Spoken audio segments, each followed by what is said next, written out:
The Listeners by Walter D. Mare.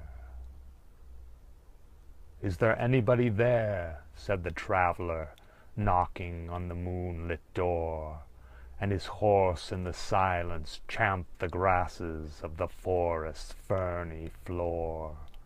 And a bird flew up out of the turret above the traveler's head, and he smote upon the door a second time.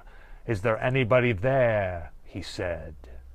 But no one descended to the traveler.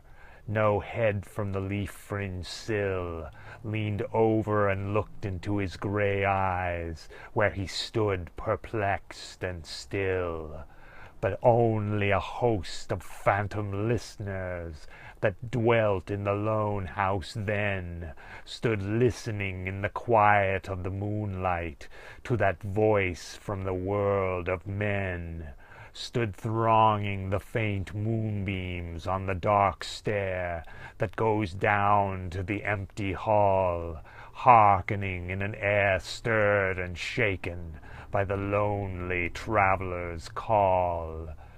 And he felt in his heart their strangeness, their stillness answering his cry, while his horse moved cropping the dark turf 'neath the starred and leafy sky. For he suddenly smote on the door even louder and lifted his head. "Tell them I came, and no one answered, that I kept my word," he said. Never the least stir made the listeners, though every word he spake fell echoing through the shadowiness of the still house from the one man left awake.